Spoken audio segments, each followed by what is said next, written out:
আসসালামু আলাইকুম ওয়ারহমতুল্লাহি ওয়াবারাকাতুহু। আমার প্রিয় দিনী বোনেরা, আজ ২৮শে রমজান। দেখতে দেখতে রহমত, মাগফিরাত আর নাজাতের মাস বিদায় নিচ্ছে।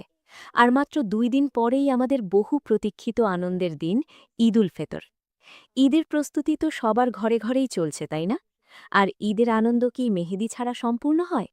ছোট মেয়ে থেকে শুরু করে বয়স্ক নানি দাদি সবারই ঈদের আগে হাতে একটু মেহেদি লাগানোর শখ থাকে। কিন্তু মেহেদি হাতে নেওয়ার ঠিক আগ মুহূর্তে আমাদের অনেক প্র্যাকটিসিং বোনদের মনে বেশ কিছু প্রশ্ন উকি দেয়। ঈদের আগে মেহেদি লাগাবো, কিন্তু এটা কি ইসলামে পুরোপুরি জায়েজ? অনেকে বলেন মেহেদি লাগানো সুন্নত, আবার অনেকে ভয় দেখিয়ে বলেন আজকালকার কিছু মেহেদি লাগানো নাকি হারাম।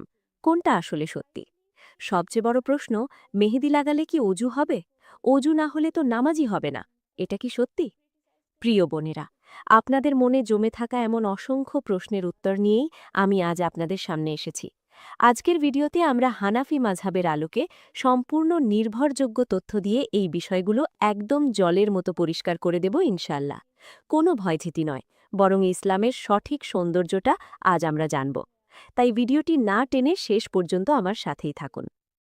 বোনেরা, প্রথমেই আসুন জেনে নিই মেহেদি আসলে কি এবং ইসলামে এর অবস্থান কোথায়। মেহেদি বা হেনা হল সম্পূর্ণ প্রাকৃতিক একটি গাছের পাতা, যা বেটে বা শুকিয়ে গুঁড়ো করে যুগ যুগ ধরে রূপচর্চার কাজে ব্যবহার হয়ে আসছে। আমাদের প্রিয় নবী রাসূলুল্লাহ সাল্লাল্লাহু আলাইহি ওয়াসাল্লাম নিজে মেহেদির ব্যবহারকে অনেক পছন্দ করতেন। ইসলামে মেহেদির একটি বিশাল ঐতিহ্য রয়েছে। সুনানি আবু দাউদ এবং সুনানে নাসাই শরীফের হাদিসে এসেছে, রাসূলুল্লাহ সাল্লাল্লাহু আলাইহি ওয়াসাল্লাম মহিলাদেরকে মেহেদি ব্যবহার করতে উৎসাহিত করতেন, যাতে নারীদের হাত এবং পুরুষদের হাতের মধ্যে একটি সুন্দর পার্থক্য বজায় থাকে। হাদিসের কিতাবগুলোতে আমরা দেখতে পাই আমাদের সম্মানিত সাহাবিয়াতরা, অর্থাৎ নবীজির যুগের নারী সাহাবিগণ নিয়মিত মেহেদি ব্যবহার করতেন। উম্মুল মোমিনিন হযরত আয়েশা রাদিয়াল্লাহু আনহা থেকে বর্ণিত অনেক হাদিসে মহিলাদের মেহেদি ব্যবহারের কথা এসেছে। এমনকি নারীদের হাত মেহেদিবিহীন ফ্যাকাশে থাকলে নবীজি সেটা অপছন্দ করতেন। তার মানে বুঝতে পারছেন বোনেরা, মেহেদি শুধু আমাদের বাঙালি সংস্কৃতি নয়, এটি সরাসরি ইসলামী সংস্কৃতির একটি সুন্দর অংশ। এবার আসি মূল প্রশ্নে, মহিলাদের জন্য মেহেদি লাগানো কি হালাল নাকি হারাম?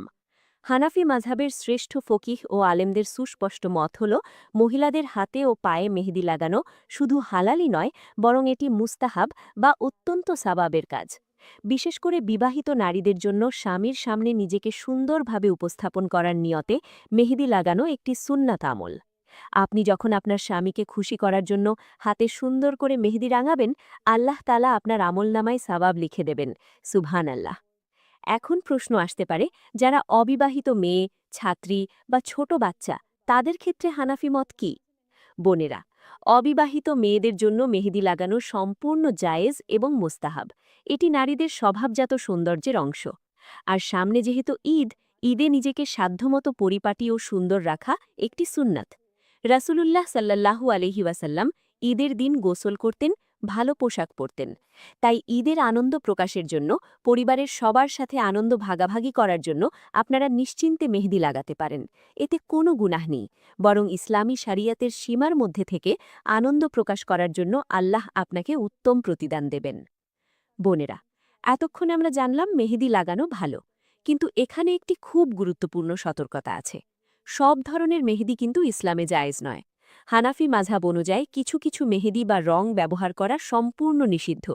আসুন সেগুলো একটু বিস্তারিত জেনে নিই। প্রথমত, কালো মেহেদি। কালো রঙের মেহেদি চুলে বা হাতে পায়ে ব্যবহার করা সম্পর্কে ইসলামে কঠোর নিষেধাজ্ঞা রয়েছে। সহি মুসলিম শরীফে হযরত আবু বকরের পিতা হযরত আবু কুহাফা রাদিয়াল্লাহু আনহুর একটি হাদিস এসেছে। মক্কা বিজয়ের দিন যখন তাকে নবীজির সামনে আনা হলো, তার চুল ও দাড়ি ছিল সাদা। তখন নবীজি বলেছিলেন, এগুলোকে কোনো কিছু দিয়ে পরিবর্তন করো, তবে কালো রং থেকে বেঁচে থাকো। এই হাদিসের ওপর ভিত্তি করে হানাফি মাযহাবের ফতোয়া হল, জিহাদের ময়দান ছাড়া সাধারণ অবস্থায় চুলে বা শরীরে কালো কলপ বা কালো মেহেদি ব্যবহার করা নাজায়েজ। আমার অনেক বোন হয়তো এতদিন না জেনে কালো মেহেদি হাতে লাগিয়েছেন। বোনেরা, আপনারা অজ্ঞতায় করেছেন। আল্লাহ অত্যন্ত ক্ষমাশীল, আপনার ভয়ের কিছু নেই। এখন যেহেতু সঠিক মাসালা জানলেন, এখন থেকে আর কালো মেহেদি দিবেন না। দোয়া কবুল না হওয়ার অনুভূতিটাই একটা পরীক্ষা। আল্লাহ দেখতে চান আপনি পাওয়ার আশায় তাকে ডাকছেন নাকি তাকে ভালোবেসে ডাকছেন। যখনই মনে হবে দোয়া কবুল হচ্ছে না, তখন আরও বেশি করে দোয়া করুন, কারণ যে ঠোঁট আল্লাহর জিকিরে নড়ে সেই ঠোঁটকে আল্লাহ লজ্জিত করেন না। আরেকটি জরুরি কথা, শবে বরাত বা কোনো বিশেষ রাত কোনো জাদুর কাঠি নয় যে এই এক রাতে ইবাদত করলেই সারা বছরের সব মাপ হয়ে যাবে আর বাকি বছর আমরা যা খুশি তাই করব। শবে বরাতের দোয়ার মর্যাদা অনেক, কিন্তু সেই দোয়াকে ধরে রাখতে হলে আপনাকে আমলের ওপর থাকতে হবে। যে বোন গতকাল রাতে ক্ষমা চেয়েছেন, তিনি যদি আজ আবার গীবত করেন, আবার বেপর্দায় চলেন, তবে সেই দোয়ার নূর কি আর অবশিষ্ট থাকে? থাকে না। তাই সেই রাতের নূর ধরে রাখতে আজকের দিনটাতেও পাপমুক্ত থাকার চেষ্টা করুন। আমার অনেক বোন খুব মন খারাপ করেছেন। আমাকে লিখেছেন, আপু, গতকাল শবে বরাতের রাতে আমার পিরিয়ড বা মাসিক ছিল। আমি নামাজ পড়তে পারিনি, কোরআন ধরতে পারিনি। আমি কি মাহরুম হয়ে গেলাম? আপনাদের জন্য আমার খুব মায়া হয়, আবার খুব গর্বও হয়। শুনুন বোন, আল্লাহ তাআলা কি জানেন না আপনার এই অবস্থার কথা? অবশ্যই জানেন। এটা তো আল্লাহ প্রদত্ত প্রাকৃতিক নিয়ম। ওলামায়ে কেরাম বলেন, কোনো বান্দা অসুস্থতা বা ওজরের কারণে যদি তার নিয়মিত আমল করতে না পারে, আল্লাহ তাকে সুস্থ অবস্থার সমান সওয়াব দান করেন। সহিহ বুখারী। আপনি নামাজ পড়তে পারেননি, কিন্তু আপনার মনটা তো জায়নামাজে পড়েছিল। আপনার চোখের পানি, আপনার তওবা, আপনার ইস্তেগফার সব আল্লাহ কবুল করেছেন। আপনি অসুচি অবস্থায় আল্লাহর হুকুম মেনে নামাজ পড়েননি, এটাও একটা ইবাদাত। তাই মন খারাপ করবেন না।